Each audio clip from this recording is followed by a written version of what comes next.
irmãos? Então, a mulher, a igreja, o dragão, o diabo, o filho varão, os vencedores. Amém? O diabo inicialmente está preocupado com os vencedores, mas como eles serão arrebatados, e quando ele descer para a terra ele não vai poder pegar os vencedores, ele vai se contentar em perseguir a mulher, que é o restante da igreja. Amém? Então primeiro vai o filho varão, depois é que vai a mulher. O filho varão vai para o trono, a mulher vai para os ares. Conseguiu pegar isso? Ficou claro para os irmãos? Capítulo 14 de Apocalipse, vamos lá. Outra diferença bem clara sobre esse mesmo assunto. Olha o texto. E olhei, e eis que estava o Cordeiro sobre o monte Sião. Verso 1. Olhei, e eis que estava o Cordeiro sobre o monte Sião. E com ele 144.000, que em suas testas tinham escrito o nome do seu Pai. O Cordeiro aqui é Jesus Cristo. Amém, irmãos? Ele está sobre o monte Sião. Esse monte Sião aqui não está falando do monte Sião na terra.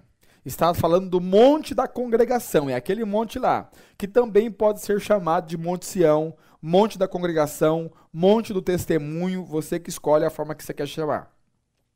O Cordeiro está lá no monte Sião.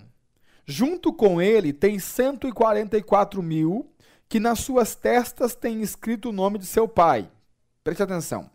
Esse número de 144.000 é um número simbólico. Amém? É um múltiplo de 12. 144.000 é um múltiplo de 12. 12 vezes 1.000 vezes 12. Né? 144.000. O que esse número simboliza na Bíblia? Esse número na Bíblia simboliza a totalidade de algo. Amém, irmãos? 144.000 é um número de plenitude, do total. Então simboliza que ali estão todos. Amém? Os irmãos estão aí? Preste atenção. Só do fato de citar que tem 144.000 diante do Cordeiro no Monte Sião, você já tinha que se ligar que isso não está falando de segunda vinda. Porque na segunda vinda, ninguém vai para o Monte Sião, todo mundo vai para a nuvem. Trono, só rapto. Amém? Os irmãos estão aí? Nós deveríamos fazer um link, irmãos, desse texto aqui, lá com Lucas. Lucas capítulo 21, verso 36. Vigiai, pois, em todo o tempo, orando, para que sejais ávidos por digno de evitar todas essas coisas que hão de e de estar em pé diante do Filho do Homem. Quem é o Filho do Homem? É o mesmo Cordeiro. Amém? Onde é que está essa turma? Diante do Cordeiro. Diga assim, por quê? Porque eles foram achados dignos de evitar todas aquelas coisas. Então, presta atenção. Estar em pé diante do Cordeiro é uma boa coisa, irmão. Amém? Nem procure cadeira para sentar. Permaneça em pé diante do Cordeiro. Conseguiu pegar, sim ou não? Ficou claro para você isso? Olha para mim, os irmãos, que eu quero ver o seu rosto, para saber se você entendeu mesmo ou não. Se é de cabeça baixa, eu não consigo ver. Entenderam mesmo? De fato? Presta atenção. Aqueles que escaparam da grande tribulação, porque foram antes, estavam em pé diante do... Agora nós estamos lendo um texto que diz que tem 144.000 diante dele. É um número literal? Não, é um número simbólico, que fala da plenitude dos vencedores. Presta atenção. No Apocalipse vai ter dois grupos de 144.000. Quantos grupos? Dois. Um aqui no capítulo 14 e outro no capítulo 7. Os dois números são simbólicos. E os dois números representam totalidade. No capítulo 14 aqui de Apocalipse, é a totalidade dos vencedores. No capítulo 7 de Apocalipse, é a totalidade dos judeus. Os dois povos. Vamos lá? Vamos te mostrar, Apocalipse 7, olha lá. Verso 3. Dizendo: não danifiques a terra, nem o mar, nem as árvores, até que hajamos selados nas suas testas os servos de nosso Deus. E ouvi o número dos selados, e eram 144 mil selados, de todas as tribos dos filhos de Israel. Aí vai falar o número das tribos, 12 mil de cada tribo. Amém, irmãos? 12 mil de cada tribo, ou seja, 12 mil vezes 12, 144 mil. Amém, irmãos? Que é o mesmo 12 vezes 1000 vezes 12, dá também 144 mil, porque é um múltiplo de 12. Amém? No capítulo 7, a plenitude dos judeus está representada pelo número 144 mil. Capítulo 7, amém? Nunca confunda. Capítulo 14, a plenitude dos vencedores. Esses do capítulo 7 estão sendo selados na terra.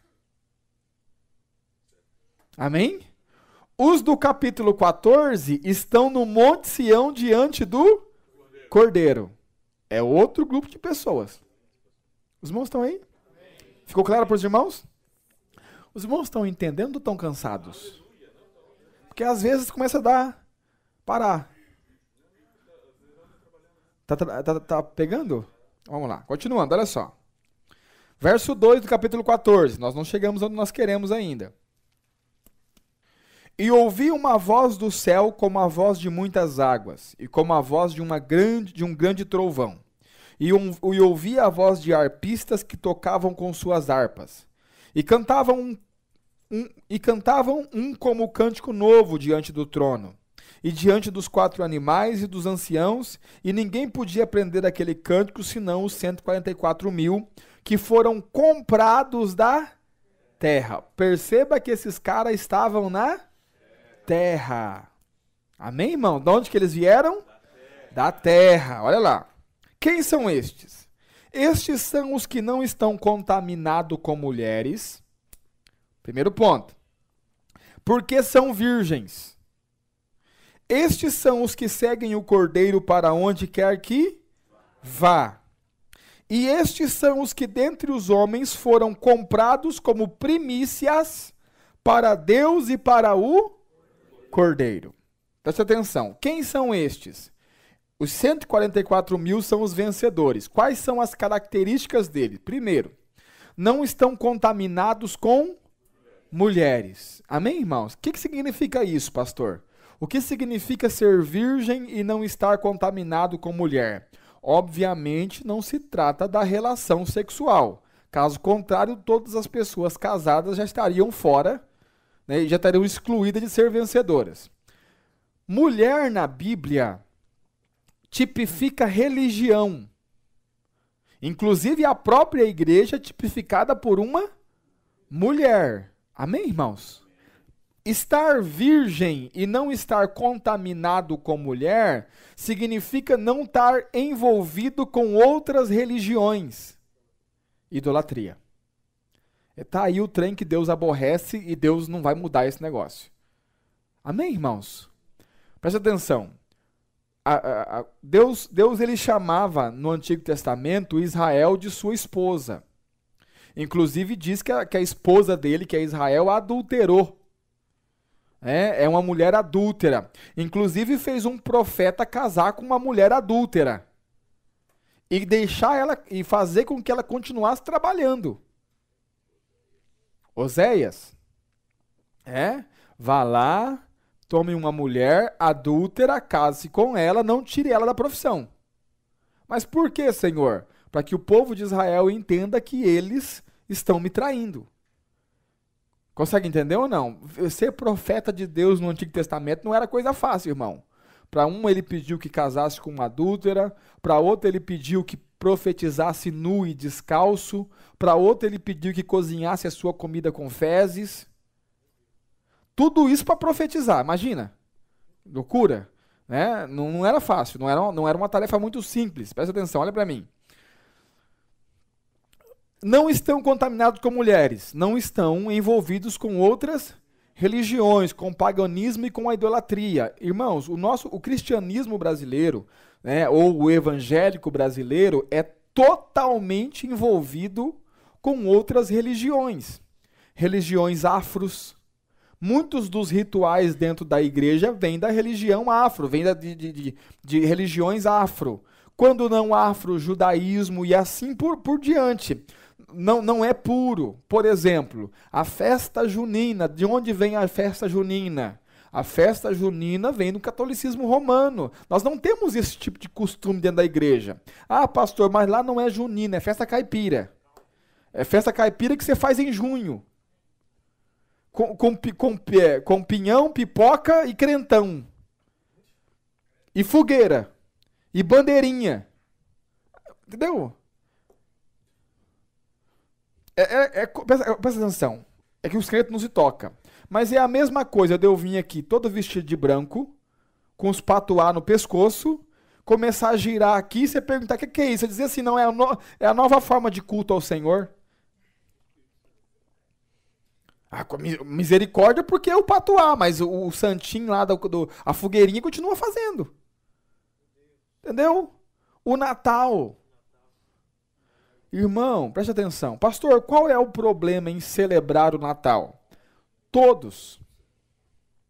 Todos. Não é algo inocente, irmão. Não existe símbolo que não remeta a uma realidade espiritual. Não existe símbolo que não remeta a uma realidade espiritual. Justamente por isso que no cristianismo não se tem símbolos. Qual que é o símbolo do cristianismo? Cruzeiro. Não, a cruz não é. A cruz é um instrumento de morte romana. É como você pendurar uma cadeira de roda no pescoço, cadeira elétrica no pescoço. A ceia, mano. A ceia não é o símbolo do cristianismo. Não. Cristianismo não tem símbolo. Tem porque nós inventamos um monte, né? Aí tem, mas assim, atenção, Jesus não disse, coloca isso na sua casa, comemora tal coisa. Jesus não falou isso. Ele não ensinou isso. Ele disse, fica em Jerusalém, vai vir o Espírito sobre vocês e quando vir vocês saem pregando. Só. Desse tanto. A cruz, irmão, é símbolo de maldição. Maldito todo aquele que for pendurado no madeiro. Não é símbolo de bênção. Pastor, mas a Bíblia fala, não gloriarei, só me gloriarei na cruz de Cristo. Quando a Bíblia fala de cruz, não está falando desse pedaço de madeira, não. Está falando do que ela simboliza. Consegue entender ou não? Olha para mim, irmãos. Eu sei que tem gente que fica brava. E vai ficar brava. Ah, pastor, você está querendo acabar com meus... Outro dia, eu não sei onde que eu fui, que tinha... Um irmão me testemunhou, que veio assistir a aula. Deixa eu lembrar se o irmão tá aqui, né? Ah, tá ali, ó. Olha ele ali, ó. Tinha os pinguins lá, que era na frente lá? 15 Papai Noel. Aí assistiu a aula.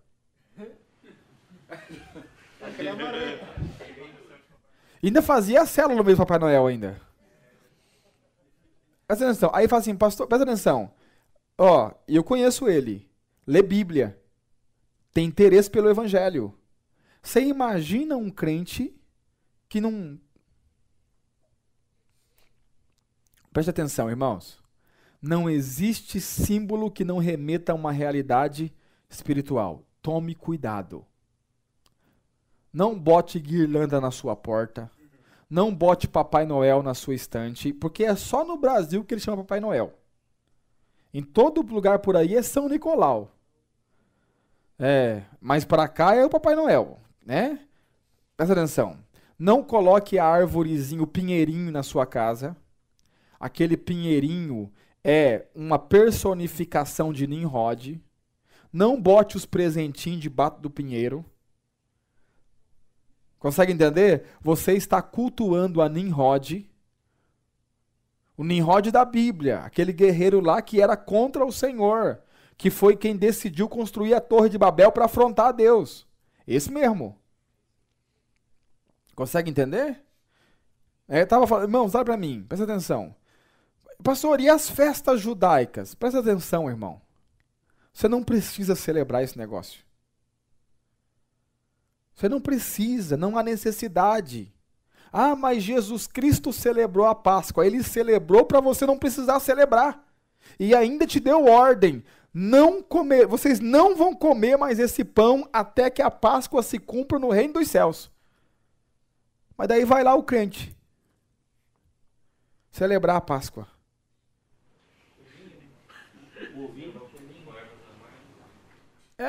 Não precisa, irmão. Olha para mim. Pastor, vai fazer mal? Irmão, presta atenção. Você está dizendo assim, ó, eu não confio em Jesus Cristo. Eu confio no ritual judaico. Entendeu? É isso que você está dizendo. Porque olha para mim. O apóstolo Paulo diz em Coríntios 5 que Cristo é a nossa Páscoa. Você precisa de outra Páscoa? Não te é suficiente Jesus Cristo? Presta atenção. Cristianismo não tem símbolo, irmão. Ah, pastor, e o peixinho? Mandando tirar o peixinho. Da rede de Pedro. Pois é. Tem lá o peixinho. Ah, o peixinho é bonitinho. É bonitinho, irmão. Mas esse peixinho não é símbolo de cristianismo. Pastor, presta atenção. Olha para mim. Sua fé não precisa de símbolos externos. Amém, irmãos? Então, recomendo a você. Preste atenção. Olhe para mim. Lembra que eu falei que a escatologia é por eliminação? Sim ou não? Nós estamos vendo aqui que os 144 mil que foram comprados da terra são virgens e não se contaminaram com mulheres. Eu estou dizendo para você que isso é se envolver com outras religiões. Pastor, não acredito. Então preste atenção. Qual que é a opção que te sobra? É acreditar que são virgens mesmo, que não tiveram relação sexual. Alguém aqui vai ser vencedor?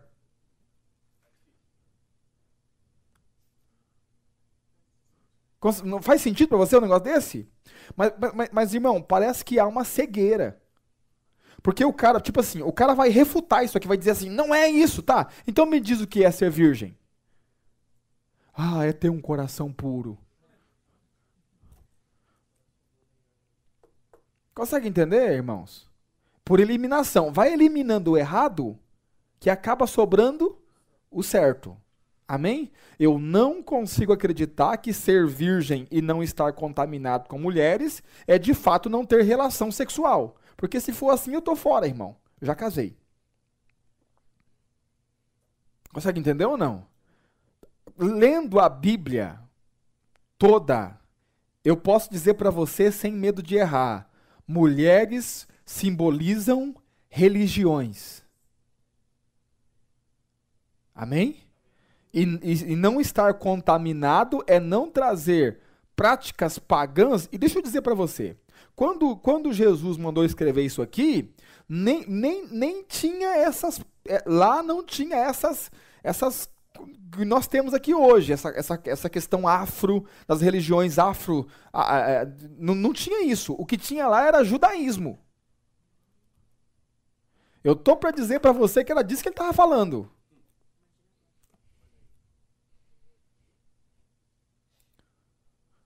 Se você ler os escritos de Paulo, você vai ver que Paulo dá nos dedos dos irmãos. Porque eles querem voltar às práticas religiosas, querem circuncidar de novo.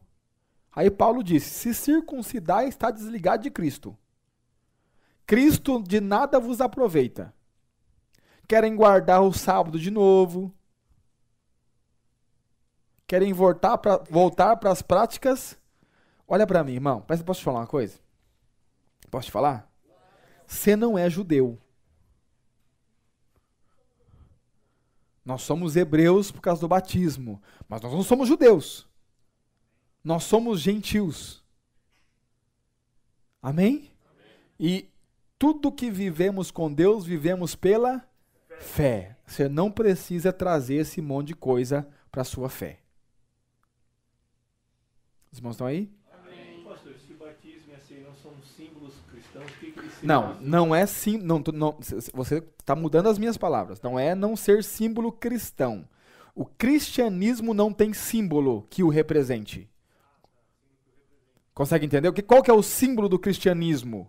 Não tem. Não existe um pactual, uma coisa assim, não existe um... Exatamente. E a ceia e o batismo não são símbolos.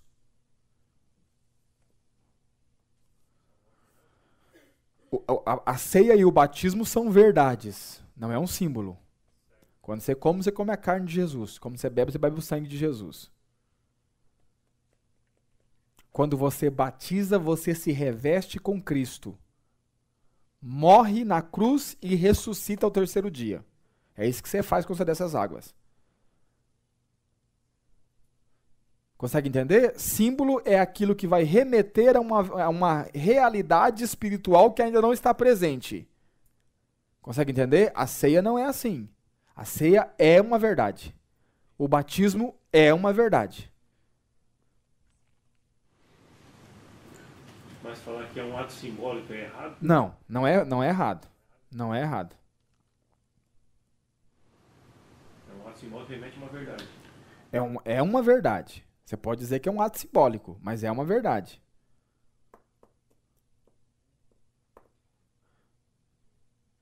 Vamos lá? Olha lá. 4. Então não estão contaminados com mulheres, amém? Porque são virgens. Segundo, estes são os que seguem o Cordeiro para onde quer que vá. Os 144.000 seguem o Cordeiro. Olha para mim. Para onde que o Cordeiro vai, irmão? O cordeiro mudo só vai para um lugar. Morrer. Olha para mim. Não está chamando você para seguir o leão. Está chamando você para seguir o... Todo crente quer seguir o leão, né? Mas não existe leão antes de ser cordeiro. Você só presta atenção. Leão aponta para o Cristo que vai reinar. Amém? O cordeiro aponta para o Cristo que conquistou o reino com a própria vida. Ninguém vai seguir o leão antes de seguir o cordeiro. Os irmãos estão aí? Então presta atenção. O cordeiro vai para o matadouro. Para onde é que vai os 144.000? Presta atenção, olha o que diz o texto. Ó. Estes são os que seguem o cordeiro para onde quer que vá. São pessoas que não amaram a própria vida. São pessoas que ouviram Jesus dizer: aquele que quer vir após mim, negue-se a si mesmo, tome a sua cruz e siga-me. Ou seja, eu vou morrer, se você quer vir comigo, morra também. Porque Jesus não ganhou o reino, ele conquistou o reino com a morte. Ele conquistou o reino com a obediência e com a morte. Nós também não vamos ganhar o reino. Vamos conquistar o reino com obediência e morte. Obviamente, não está falando aqui a princípio da morte física, né? De você ir lá e morrer. Está falando da morte de você negar a vida da alma. Negar comer, beber e casar. Pastor, então eu não posso comer, beber e casar? Não, não é isso. Não viver pelos prazeres dessa terra, viver por Cristo. Abrir mão da sua vontade, abrir mão do que for preciso. Segue o cordeiro para onde quer que ele vá. Presta atenção, eu não escolho para onde eu sigo o cordeiro. Se o cordeiro for, eu vou. Amém, irmãos? Esses são aqueles que obedecem em qualquer hipótese. Oh, irmãos, como é bom viver assim, sabe? Muito bom viver assim, em obediência a Deus. Sabe, nem sempre, irmão, viver em obediência a Deus tem uma conotação espiritual, de você sair falando em línguas e rodopiando. Obedecer a Deus é questão de decisão. Entende? Às vezes meio contrariado mesmo, assim, meio sem espiritualidade nenhuma, mas você fala, Deus quer, eu vou. Bora. Decisão. Amém, irmãos? O problema é que as pessoas, os crentes de hoje, querem obedecer a Deus em culto fervoroso dentro da igreja. Irmão, deixa eu dizer para você, em um culto fervoroso dentro da igreja, você não obedece a Deus, não tem nada que você obedecer a Deus ali. É no dia a dia, você consegue entender ou não? É na forma com que você vai decidir viver sua vida. Você entende isso? É uma escolha, né? Outro dia eu estava conversando com meu sogro, e a gente puxou um assunto, ele estava dizendo ali tal coisa assim, e falando sobre os projetos, né? E ele não conseguiu entender algumas coisas. Eu falei, seu divino, sabe qual que é a diferença? É que o senhor faz o que o senhor quer. Entende? Irmãos, eu não faço. Entende? E é coisa simples. Às vezes é uma não viagem, às vezes é uma viagem, às vezes é um seminário como esse. Consegue entender? A minha esposa falou para mim assim, amor, termina um pouquinho mais cedo, sua voz está ruim. Eu nem falei nada com ela. Presta atenção. Pastor, por que você não termina mais cedo? Porque quando Deus falou comigo, quando eu senti Deus falando comigo, era para ser assim. Entende? E para mim isso é importante. Entendeu? É importante eu cumprir o horário que... Porque assim, Deus vem falando comigo sobre esse seminário há tempo. Entende? E para mim é importante ter a sensação de que eu obedeci a Deus. Independente se a minha garganta vai estourar ou não vai estourar, eu vou conseguir falar, não importa. Para mim é importante deitar a cabeça no travesseiro, talvez não espiritual, como todo mundo pensa, mas dizer assim, eu fiz o que Deus queria que eu fizesse. Hoje. Entende? E amanhã eu vou fazer de novo. E aí, irmão, seguir o cordeiro é todo dia, né? Não é uma coisa que você faz esporadicamente. Então, presta atenção, amanhã eu vou dar aula de novo. E para mim isso é obedecer a Cristo. Consegue entender? Vou encerrar aqui, vamos encerrar no domingo 5 horas, vamos para o culto, eu vou ministrar no culto. Consegue entender? Aí você fala assim, pastor, mas para que isso? O senhor está sendo bobo. Tem lá o pastor Divino, tem lá o pastor Tamar, tem lá o pastor Leandro. Presta atenção, irmão. É assim, ó. Aí você fala assim, pastor... Não é uma questão de deitar no travesseiro e dizer assim, olha, eu fiz o que Deus queria que eu fizesse. Entende? E aí, por que parece uma coisa boba? Porque tem a opção de ser diferente. Tem a opção de você se poupar, tem a opção de você não se desgastar. Entendeu? Então quem olha diz assim, é uma bobagem isso aí, é só pôr outro para fazer. Não é, irmão. Não é. É hoje, é amanhã, consegue entender? Todos os dias você fazer aquilo que você entende que Deus quer que você faça. E você não precisa dizer para ninguém. É você e Deus. Entende? Você não precisa ficar dando explicação para ninguém. É você e Deus. Deus está dentro de você, Ele fala contigo. O que Deus está falando com você? Faz, irmão. Talvez assim, não espere algo, só vai lá e faz. Faz o que Deus quer que você faça. Essas decisões, assim, desse sentido, eu procuro sempre tomá-las em Deus. Não é que Deus fala comigo, meu filho, faça isso, mas o que eu sinto no meu espírito é assim que tem que ser feito? É assim, eu vou obedecer esse negócio.